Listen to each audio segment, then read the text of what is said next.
belanja perjalanan dinas kan seperti itu. Bahkan ada tidak termasuk belanja pegawai. Nah ini titip ya. Tapi sudah tidak termasuk, jadi udah aman lah.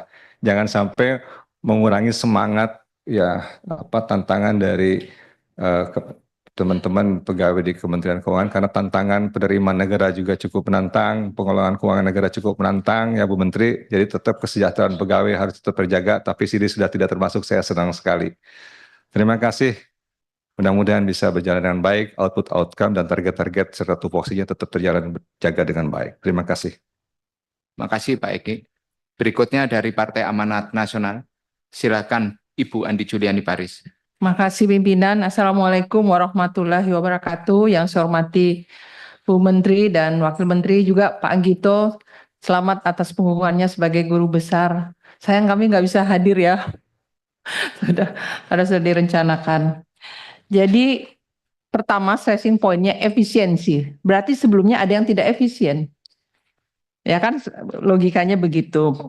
Nah kemudian menarik dari apa yang dipaparkan oleh Bu Menteri di halaman 5 dari 2019 kemudian 2025 terus diperbandingkan ketika COVID, baik untuk total belanja birokrasi sampai dengan perjalanan dinas. Jadi begini Bu, efisiensi ini kan merubah budaya organisasi. Jadi merubah budaya organisasi dari birokrasi yang selama ini dianggap tidak efisien, dan diharapkan budaya organisasi dari birokrasi ini menjadi efisien. Kira-kira seperti itu. Nah, tentunya kalau kita lihat di halaman 5, saya ingin bertanya Bu, bagaimana skenario untuk 2026? Bukan lagi dengan biaya, dengan alasan efisiensi, tapi dengan perbaikan budaya organisasi ini. Jadi sebenarnya kan bisa, artinya perubahan budaya organisasi untuk skenario di 2026 menjadi lebih efisien dengan tidak mengurangi output atau kinerja atau performance dari seluruh lembaga. Jadi harapan saya seperti itu Bu, untuk 2026 artinya kita bisa efisien walaupun tidak ada impres yang dikeluarkan oleh Presiden, tapi tahun ini adalah tahun di mana kita sedang berupaya merubah budaya organisasi birokrasi itu sendiri. Dan jadi ini simulasinya dan mudah-mudahan 2026 menjadi efisien, lebih efisien, tetap dengan catatan performance dari tujuan-tujuan pelayanan publik dan lain-lainnya tercapai. Jadi mungkin perlu didiskusikan di Kementerian Keuangan nanti untuk skema di 2026 seperti apa untuk efisiensinya, tetapi dengan catatan tadi ini merubah budaya organisasi. Kedua, Bu, saya ingin dapat penjelasan bagaimana perhitungan efisiensi di masing-masing kementerian teknis. Apakah Kementerian Keuangan hanya sekedar oke, kamu dapat segini, kementerian ini dapat segini, kementerian ini dapat segini. Ataukah ada hal-hal yang didiskusikan, memang betul terkait dengan Astacita, tapi ada berapa pelayanan publik yang dilakukan oleh kementerian, misalnya beasiswa atau PKH atau konversi gas nelayan petani, nelayan dan petani, bantuan pasang baru listrik, Lisdes. Ini kan sebenarnya harusnya dihitung. Jadi bukan sekedar, saya nggak tahu apakah Kementerian Keuangan hanya, oke, kementerian ini dapat sekian-sekian tanpa ada diskusi yang lebih detail terkait dengan capaian. Mohon maaf, kita lagi membicarakan Menteri Keuangan, Bu. Enggak ya, ini contohnya caranya Pak, caranya memotongnya seperti itu. Ini untuk kedepannya. Ketiga Pak, tiga Bu, terkait dengan pengurangan atau penerimaan negara kita harapkan lebih tinggi ya, target Pak Prabowo 8%. Nah, apakah strategi Kemenku agar efisiensi ini tidak menghambat khususnya untuk Direktorat Jenderal Pajak dan Direktorat Jenderal Bea Cukai dalam mencapai target penerimaan negara? Ini ada dua Direktorat Jenderal ini yang perlu mendapatkan perhatian karena diberi target terkait juga dengan penerimaan negara.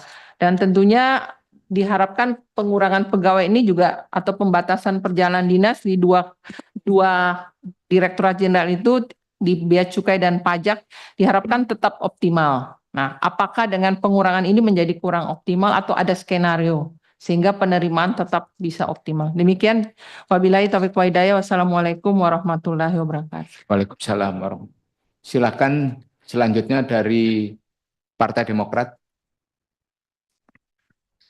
Fatih. Terima kasih Pak Ketua.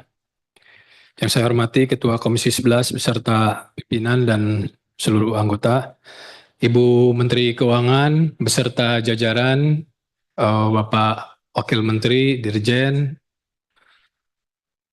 Kementerian Keuangan, efisiensi yang sudah diterapkan sejak masa pandemi COVID ini sudah baik dan sekarang lebih agresif lagi.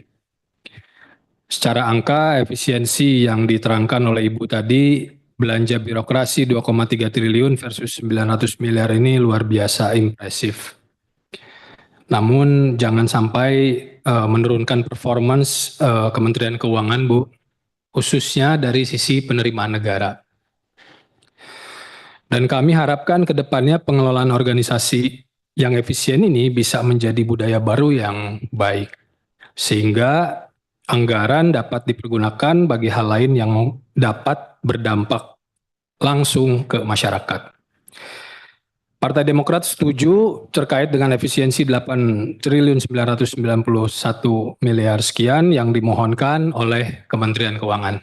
Demikian, terima kasih. Assalamualaikum warahmatullahi wabarakatuh. Waalaikumsalam warahmatullahi wabarakatuh. Dari anggota sudah cukup. Saya silakan Pak Hanif. Assalamualaikum warahmatullahi wabarakatuh. Pimpinan dan anggota Komisi 11 yang saya hormati, Ibu Menteri Keuangan, Bu Sri Mulyani yang saya hormati, para Wakil Menteri, para Dirjen, dan seluruh jajaran Bapak Ibu sekalian yang berbahagia. Pertama, saya ingin memberikan dukungan penuh saya terhadap efisiensi yang dilakukan oleh pemerintah sesuai dengan arahan Presiden Prabowo secara keseluruhan. Kita tahu bahwa efisiensi ini adalah hal yang lumrah dan biasa dilakukan oleh setiap pemerintahan termasuk di Indonesia. Dari presiden satu ke presiden lainnya selalu efisiensi itu dilakukan. Tentunya kepentingannya adalah untuk mempertajam program-program prioritas dan sekaligus meningkatkan manfaat dari program-program itu secara langsung ke masyarakat. Hanya saja dalam konteks ini saya ingin sedikit reminding lah Bu Menteri dan pemerintah secara keseluruhan agar sejumlah mungkin ekses ataupun resiko entah besar entah kecil yang muncul itu bisa dimitigasi. Nah, sehingga saya juga ingin menyarankan kepada pemerintah secara keseluruhan agar komunikasi politiknya itu bisa lebih baik sehingga masyarakat tidak salah paham. Karena tujuan efisiensi ini sangat baik untuk kepentingan masyarakat semua, sehingga semuanya juga harus paham bahwa memang efisiensi ini sesuatu yang perlu kita lakukan bukan semata karena pertimbangan dari sisi fiskal, tapi juga peningkatan kebermanfaatan bagi masyarakat. Yang kedua, saya juga ingin memberikan sedikit catatan khusus yang terkait dengan Kementerian Keuangan. Ini luar biasa karena efisiensinya hampir mencapai 9 triliun. Saya kira ini patut kita apresiasi. Hanya kita ingatkan agar nanti jangan sampai mengganggu efektivitasnya, terutama dalam hal pengawasan, terus kemudian digitalisasi pajak dan juga kepatuhan pajak. Kita juga ingin agar prioritas sektor-sektor strategis yang sudah menjadi rencana di Kementerian Keuangan juga bisa tetap berjalan secara baik, dan juga kemungkinan resiko-resiko kebocoran seperti misalnya tax avoidance, misalnya kalau pengawasannya jadi agak melemah gara-gara efisiensi. Nah, menurut saya ini harus dilihat betul. Nah, dan terakhir juga terkait dengan masalah SDM dan sistem IT-nya, karena ini menjadi salah satu tumpuan kita dalam rangka mendorong agar penerimaan negara maupun baik pajak maupun PNBP juga bisa tetap sesuai dengan target. Nah, yang terakhir Bu Menteri, ini kalau lihat grafiknya Bu Menteri soal efisiensi ini agak menarik, karena kalau saya lihat satu saja misalnya dari total belanja di birokrasi itu 2019 kan sekitar 2,6 triliun tuh. Terus kemudian 2025 2, triliun. Saya melihat ini jadi benchmarknya awalnya mungkin 2019, jadi angkanya segitu kan. Terus kemudian sekarang Ibu bisa efisiensikan sampai 967 triliun. Saya enggak tahu misalnya nanti hasil dari efisiensi tahun ini seperti apa, tapi Kalau misalnya di Kementerian Keuangan bisa bagus dan mungkin juga di kementerian-kementerian lain bisa bagus dengan efisiensi yang dilakukan, ini artinya kan efisiensi tahun 2025 bisa menjadi benchmark. Ya sudah, kalau misalnya belanja birokrasi di Kementerian Keuangan ya kurang lebih more or less 1T kira-kira gitu. Nah ini kalau kedepannya bisa kita lakukan itu sehingga dari sisi fiskalnya program-program pembangunan itu bisa digenjot secara lebih baik. Saya kira itu beberapa catatan saya, Pak Ketua. Sekali lagi saya ingin memberikan dukungan dan apresiasi terhadap kinerja Kementerian Keuangan, Bu Menteri dan seluruh jajaran dan juga pemerintah pada umumnya. Percayalah bahwa insya Allah dengan niat baik, dengan political will yang baik, efisiensi yang kita lakukan ini akan benar-benar bermanfaat untuk rakyat kita semua. Terima kasih. Wallahul muwaffiq ila aqwamit thoriq. Assalamualaikum warahmatullahi wabarakatuh. Waalaikumsalam warahmatullahi wabarakatuh. Ini ada permintaan khusus dari Pak Khalid. Mau bicara singkat padat, jangan mengulang, Pak ya. Tidak mengulang, silakan. Pak Pimpinan. Terima kasih pimpinan diberikan kesempatan. Ibu Menteri yang kami hormati dan spesial buat Pak Anggito, selamat atas pengukuhan guru besarnya. Saya kira pemaparan dari Bu Menteri sudah sangat baik dan sesuai dengan impres. Cuma ada satu hal yang ingin kami pertajam, yaitu mengenai belanja pegawai. Belanja pegawai ini kami harapkan ini juga termasuk untuk pegawai kontrak atau honorer. Karena banyak juga masukan, aspirasi dari masyarakat bahwa mereka ketika masih terikat dengan kontrak, mereka tetap bisa bekerja dan mendapatkan haknya. Dan Bapak Ibu semua yang saya hormati, saya titip kepada Bu Menkyu bahwa kita tetap memiliki tugas konstitusional. Kami harapkan efisiensi ini juga tetap dengan koridor konstitusional 20% APBN untuk pendidikan. Insya Allah kita semua mendukung efisiensi apa yang dilakukan oleh Presiden Prabowo adalah untuk kesejahteraan dan kemajuan Indonesia. Terima kasih. Assalamualaikum warahmatullahi wabarakatuh. Waalaikumsalam warahmatullahi wabarakatuh. Tadi sudah ada banyak pertanyaan, Bu. Tapi ini pertanyaannya menurut ukuran saya tidak sebanyak biasanya. Jadi mudah-mudahan ini Ibu Menteri bisa menjawab dengan cepat dan kita langsung ke kesimpulan. Terima kasih pimpinan dan para anggota yang telah menyampaikan. Saya sangat cepat. Efisiensi memang tujuannya untuk makin mempertajam tujuan Astacita. Kami juga menyetujui tadi bahwa permintaan atau pandangan dari seluruh anggota dan pimpinan agar tidak mempengaruhi output, outcome, dan target. Kita juga akan fokus kepada hal itu. Kami juga menyetujui bahwa dari exercise efisiensi KL di 2025 akan dijadikan sebagai baseline seperti yang tadi disampaikan, kalau ini menciptakan sebuah budaya baru untuk efisiensi dari birokrasi di seluruh kementerian lembaga, sehingga tentunya nanti hasil dari 2025 akan digunakan untuk penyusunan 2026 juga, Ibu. Jadi kalau 2026 kan belum kita mulai nyusunannya atau sedang dalam pemikiran sangat awal. Tapi memang yang sedang dilakukan saat ini diharapkan akan menciptakan sebuah budaya baru, penekanan kepada pelaksanaan tugas secara efisien, secara cepat, secara baik, pelayanan publik tidak dikorbankan. Dan tentu berbagai target-target tidak akan kita lakukan pengurangan. Tadi untuk berbagai belanja sosial itu tidak dikurangkan sama sekali. Jadi nanti kalau kita lihat beberapa termasuk program-program yang melayani masyarakat, bantuan sosial, itu semuanya sudah sangat eksplisit tidak dipengaruhi. Kita nanti pasti akan melakukan inventarisasi dari seluruh kementerian lembaga, sehingga kita bisa menyusun sesuai dengan spirit efisiensi tersebut. Saya rasa itu Bapak, jadi kami terus melakukan, terus juga tadi diingatkan Pak Khalid untuk 20% sesuai konstitusi, pasti kita juga akan jaga, jadi sesudah semua dari kementerian lembaga tadi kami kumpulkan, kita nanti akan memilah lagi supaya kemudian penggunaan dari efisiensi ini maupun kemudian compliance atau kepatuhan terhadap konstitusi tetap akan kita jaga. Demikian Bapak dan Ibu sekalian, terima kasih atas dukungannya. Saya rasa spiritnya adalah benar-benar membangun sebuah budaya baru di dalam bekerja. Terima kasih. Assalamualaikum warahmatullahi wabarakatuh. Waalaikumsalam warahmatullahi wabarakatuh. Terima kasih Menteri Keuangan. Kita masuk kepada tahapan berikutnya yaitu kesimpulan. Rancangan kesimpulan dulu. Saya bacakan. Rancangan kesimpulan Rapat Kerja Komisi 11 DPR RI dengan Menteri Keuangan masa sidang 2 tahun 2024-2025 hari Kamis tanggal 13 Februari 2025. Komisi 11 DPR RI bersama Menteri Keuangan menyepakati hal-hal sebagai berikut. 1. Komisi 11 DPR RI telah mendengarkan penjelasan dari Menteri Keuangan tentang rencana efisiensi belanja dalam pelaksanaan APBN tahun 2025. 2.